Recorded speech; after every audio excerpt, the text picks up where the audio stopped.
Bismillahirrahmanirrahim. Assalamualaikum warahmatullahi wabarakatuh. Perkenalkan, nama saya Dina Putri Syarani dengan NIM C1C0 19052 dari program studi akuntansi Fakultas Ekonomi dan Bisnis Universitas Jambi. Di sini saya akan menjelaskan materi yang telah diberikan oleh Bapak Dr. Wirmi Eka Putra, SE, MSI, CIKNR, CSRS dengan judul materi Kerangka Dasar Penyusunan dan Penyajian Laporan Keuangan Syariah. Semoga materi yang saya sampaikan dapat bermanfaat untuk teman-teman yang menontonnya. Yang pertama tentang kerangka dasar penyusunan dan penyajian laporan keuangan syariah atau PSAK. Tujuan kerangka dasar yaitu sebagai penyusun standar akuntansi keuangan syariah dalam pelaksanaan tugasnya. Yang kedua, penyusun laporan keuangan untuk menanggulangi masalah akuntansi syariah yang belum diatur dalam standar akuntansi keuangan syariah.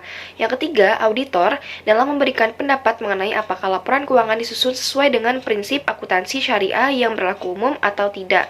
Yang keempat, para pemakai laporan keuangan dalam menafsirkan informasi yang disajikan dalam laporan keuangan yang disusun sesuai dengan standar akuntansi keuangan syariah. Selanjutnya, pemakai dan kebutuhan informasi.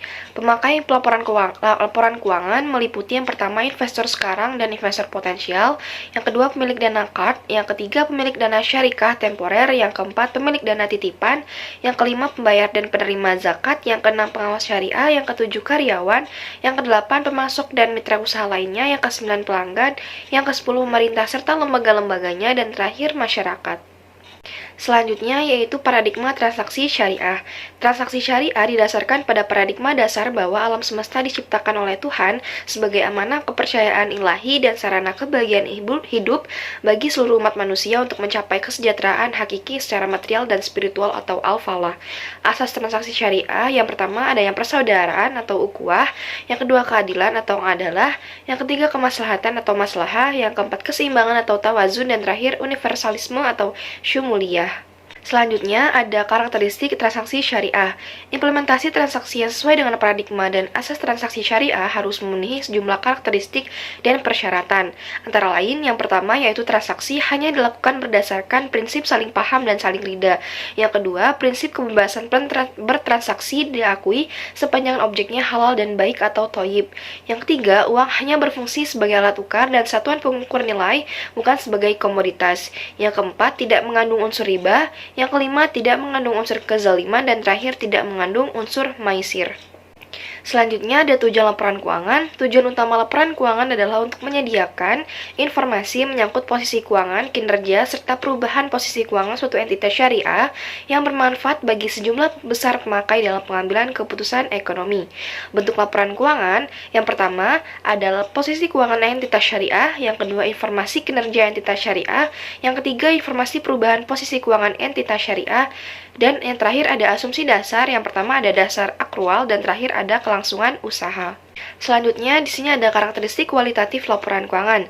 Yang pertama ada dapat dipahami, yang kedua relevan, yang ketiga keandalan, dan yang keempat dapat dibandingkan. Pemakai harus dapat membandingkan laporan keuangan entitas syariah antar periode.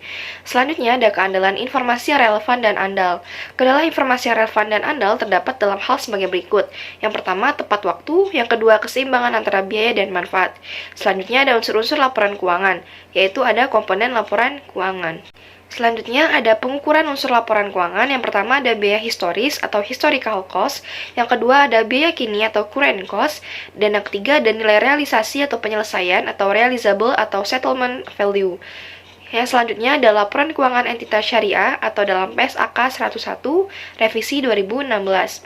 Disesuai dengan PSAK 101 di revisi 2016, laporan keuangan ini disajikan oleh entitas yang melakukan transaksi syariah pada anggaran lainnya.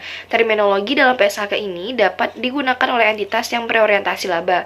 Sedangkan untuk entitas yang tidak berorientasi laba atau memiliki untuk ekuitas yang berbeda perlu menyesuaikan deskripsi pada beberapa pos keuangan. Oke, baiklah, mungkin itu saja materi yang dapat saya sampaikan. Mohon maaf jika ada penyampaian saya ataupun kata-kata saya yang kurang. Saya akhiri. Wassalamualaikum warahmatullahi wabarakatuh.